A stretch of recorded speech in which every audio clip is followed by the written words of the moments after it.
வணக்கம் ஃப்ரெண்ட்ஸ். இந்த வீடியோவில் நம்ம என்ன செய்தி பார்க்க போகிறோம்னா, வடிவேலு அவர்கள் நல்லவரே கிடையாது, ஆனால் நல்ல நடிகர். அவரோடு நடிக்க முடியாதுன்னு சொன்ன காரணம் நடிகை ஷோனா இணையதளத்தில் வெளியான அவங்களுடைய பேட்டி. வாங்க என்ன தகவல் என்ன செய்தின்னு இந்த வீடியோவில் பார்க்கலாம். முதன்முறையாக நம்ம சேனலை பார்க்குறீங்கன்னா சப்ஸ்கிரைப் பண்ணாதவங்களாம் சப்ஸ்கிரைப் பண்ணிக்கோங்க. பெல் பட்டன் சிம்பல் அமைக்கி நம்ம சேனலோட நோட்டிஃபிகேஷனை எனபிள் பண்ணிக்கோங்க. நாங்கள் போடுற வீடியோ எல்லாமே உங்களுக்கு உடனுக்குடனே வந்து சேரும். வாங்க என்ன தகவல்னு பார்க்கலாம். சினிமாவில் சில சர்ச்சைகள் காலம் கடந்தாலும் மறைவது கிடையாது. எத்தனை வருடம் ஆனாலும் மீண்டும் மீண்டும் சோசியல் மீடியாவில் வைரல் ஆகிவிடும். அதே போல தான் நடிகை ஷோனா பேசிய விஷயம் இப்போது பரபரப்பை ஏற்படுத்தியிருக்கிறது. ஏற்கனவே வடிவேலுடன் கோடி ரூபாய் கொடுத்தாலும் நடிக்க மாட்டேன் என்று சொல்லியிருந்தாங்க. இப்போது வடிவேலு பற்றி மீண்டும் அவங்க பேசியிருப்பது விவாதத்தை ஏற்படுத்தியிருக்கிறது.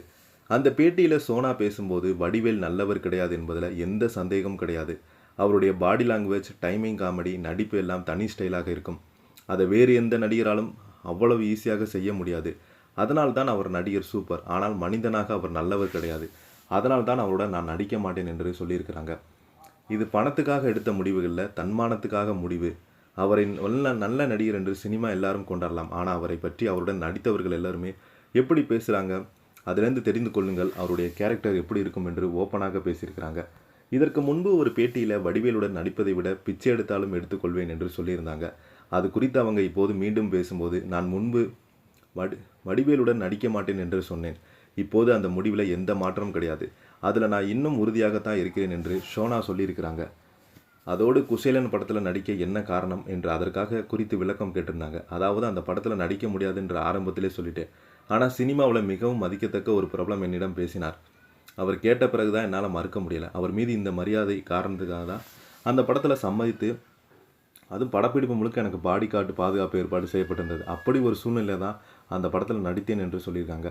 மாடலிங் மூலம் தனது பயணத்தை தொடங்கிய சோனா பிறகு தமிழ் சினிமாவில் கவர்ச்சி கேரக்டர், குணச்சித்திர வேடங்களில் நடிக்க தொடங்கினார்.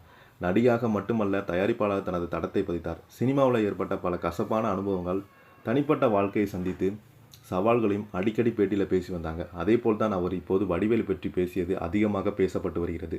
ஒரு சிலர் வடிவேலு உண்மையாலே இப்படிப்பட்டவரா என்று கேள்வி எழுப்புறாங்க.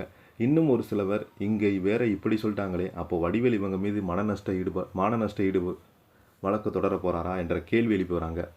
ஏற்கனவே சோனாவுக்கு சர்ச்சைக்கும் ரொம்ப நெருக்கம். அவங்க அந்த பேட்டியில் பேசும்போது யாரை பற்றி என்ன விஷயம் போட்டு உடைக்க போகிறாரோ என்ற பதட்டம் பலருக்குமே இருக்கும். இப்போது வடிவேலு பற்றி பேசியது விவாதத்தை ஏற்படுத்தியிருக்கிறது.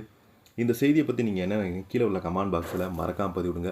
இந்த வீடியோ உங்களுக்கு பிடிச்சிருந்தால் லைக் பண்ணுங்கள், ஷேர் பண்ணுங்கள், கமெண்ட் பண்ணுங்கள். நன்றி, வணக்கம்.